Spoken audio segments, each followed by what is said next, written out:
Hello అందరికీ. మా journey అయితే ఎర్లీ మార్నింగ్ 5:30కి అయితే స్టార్ట్ అయిందండి. ఇక్కడ 2 అవర్స్ జర్నీ చేసిన తర్వాత ఇంకా ఇక్కడ టీ అయితే తాగుతూ ఉన్నామన్నమాట. అదే ఇంట్లో అనుకోండి, లేవగానే ఫస్ట్ నాకు గుర్తొచ్చేది కాఫీనే. కాఫీ తాగిన తర్వాతే నా డే అన్నది స్టార్ట్ అవుతుంది. ఇవాళ ఏంటో మరి అసలు కాఫీనే తాగలేదన్నమాట. కాఫీ తాగకుండానే జర్నీ స్టార్ట్ చేయాల్సి వచ్చింది, కొంచెం బిజీగా. అది ఎక్కడికి వెళ్తున్నాం అనుకుంటున్నారా? ఎక్కడికి వెళ్తున్నామో చెప్పనా? కుంభమేళాకి వెళ్తున్నామండి బాబు. అవునండి, అసలు అనుకోకుండా మా ప్రయాణం అయితే స్టార్ట్ అయిపోయింది. ఎంత ఎగ్జైటింగ్గా ఉందంటే నాకైతే. అక్కడ ఎలా వెళ్తామో, ఎక్కడికి ఎలా వెళ్తాము, అంత ఫుల్ రష్లో అసలు మనకు చూస్తూ ఉంటే టీవీలోను ఫోన్లోను ఫుల్ రష్ అని చూపిస్తున్నారు కదండి. నాకైతే కొంచెం భయంగాను కొంచెం ఎగ్జైట్మెంట్గాను చాలా బాగుందన్నమాట. ఆ ఫీలింగే అస్సలు అనుకోలేదండి. ఎక్స్పెక్ట్ చేయని ప్రయాణం అనమాట ఇదైతే. నా లైఫ్లో ఫస్ట్ టైం ఇంత లాంగ్ జర్నీ, అది కార్లో వెళ్ళటం ఫస్ట్ టైం అనమాట. చూడాలి మరి ఈ జర్నీ ఎక్స్పీరియన్స్ ఎలా ఉంటుందో మీకు చూపిస్తాను. మీరు కూడా కాస్త చూడండి అబ్బా. అలాగే కొత్తగా చూస్తున్నట్లయితే సబ్స్క్రైబ్ కూడా చేసుకోండి. వీడియో నచ్చితే లైక్ కూడా చేయండి. ఎవరికైనా హెల్ప్ అవుతుందంటే షేర్ కూడా చేయండి. ఇంకా ఎర్లీ మార్నింగ్ 5:30కి స్టార్ట్ అయితే మా జర్నీ చూస్తున్నారా, ఇంకా నైట్ దాకా చేస్తూనే ఉన్నామండి.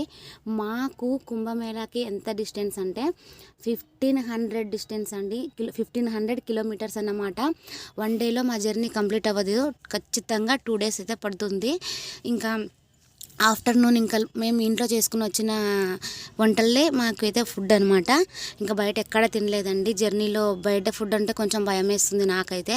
అందుకే ఇంట్లోనే వంటలన్నీ చేసుకుని వచ్చాను అనమాట. మార్నింగ్ టిఫిన్ కోసము, అలాగే ఆఫ్టర్నూన్ భోజనం కోసం కూడా. ఇంకా నైట్ అయితే బయట తినాల్సి వచ్చింది. మార్నింగ్ 5:30కి స్టార్ట్ అయింది మా జర్నీ. కాఫీ కోసం మాత్రం ఒక్క చోట ఆపామని చెప్పాను కదా, ఒక 15 మినిట్స్ అలా. తర్వాత మళ్ళీ టిఫిన్ కోసం అయితే ఆపామండి. 10 టైంలో అనమాట, మార్నింగ్ 10కి అలా ఆపుకొని కారు ఒక చోట హ్యాపీగా టిఫిన్ అయితే చేసి మళ్ళీ మా జర్నీ అయితే స్టార్ట్ చేసాము.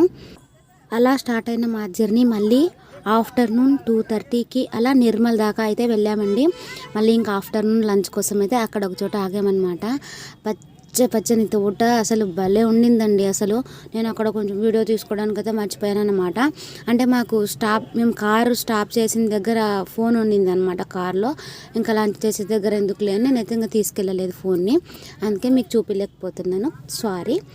ఇంకా అలా లంచ్ చేసి కాసేపు అక్కడ రెస్ట్ తీసుకున్న తర్వాత మళ్ళీ స్టార్ట్ చేసామన్నమాట. ఇంకా ఈవినింగ్ 7 నుంచి కొంచెం ట్రాఫిక్ అయితే ఫుల్గా పెరిగింది. అందులో మాకు ఒక డిసప్పాయింట్మెంట్ ఏంటంటే, కుంభమేళాకి మోడీ వస్తున్నారని చెప్పి మాకు కొంచెం టెన్షన్ అనిపించిందండి. ఎందుకంటే పోయినసారి అక్కడ తొక్కిసలాట జరిగి చాలామంది చనిపోయారు కదా. అందుకనే ఇంకా మళ్ళీ అలా మోదీ గారు వస్తున్నారంటే ఇంకా ఫుల్ రష్ అయిపోతుంది, ఎలా అబ్బా అనుకున్నాం అనమాట. అందుకే ఇంకా మా జర్నీ కూడా మేము స్లో చేసుకున్నాము. వెళ్ళి అక్కడ ట్రాఫిక్లో ఇరుక్కుని ఇబ్బంది పడటం ఎందుకులే, మనం స్లోగానే వెళ్దాము, ఆయన వచ్చి వెళ్ళిన తర్వాత మనం రీచ్ అయితే బాగుంటుంది అక్కడికి అని చెప్పి ఇంకా మేము స్లోగా అయితే వెళ్తూ ఉన్నామన్నమాట. నైటు 8:30, 9కి అలా నాగపూర్కి అయితే వెళ్ళామండి. ఇంకా మేము అక్కడే స్టే చేయాలనుకున్నాము. అందుకే ఇంకా నాగపూర్కి వెళ్ళిన తర్వాత నైట్ భోజనం అయితే చేయడానికి ఆపాము. ఇక్కడ చూస్తున్నారు కదండి, ఇక్కడ ఏం జరిగిందంటే ఫ్రైడ్ రైస్ అయితే ఆర్డర్ ఇచ్చారనమాట మా వాళ్ళందరూ. నేనైతే తిననని చెప్పేశాను. నేను చెప్పాను కదా నాకు బయట ఫుడ్ అయితే కొంచెం పడదని చెప్పి. ఇంకా ఇంట్లో చేసుకుని వచ్చిన వంటలే ఉన్నాయి, నేనైతే తినేస్తా అని చెప్పినా కూడా మా వారు ఏం చేశారంటే వినకుండా మళ్ళీ నా కోసం కూడా ఆర్డర్ ఇచ్చారనమాట. ఇంకా టేస్ట్ విషయానికి వస్తే అంటే 50-50 అనమాట. అంత బాగుందని కాదు, అంత బాగోలేదని కాదు, ఏదో ఉందంటే ఉంది, అది తినాలని చెప్పి కొద్దిగా తినేసి ఇంకా వదిలేశాను నేనైతే. నైట్ భోజనం అయ్యాక హ్యాపీగా నాగపూర్లోనే నైట్ అయితే స్టే చేసాము.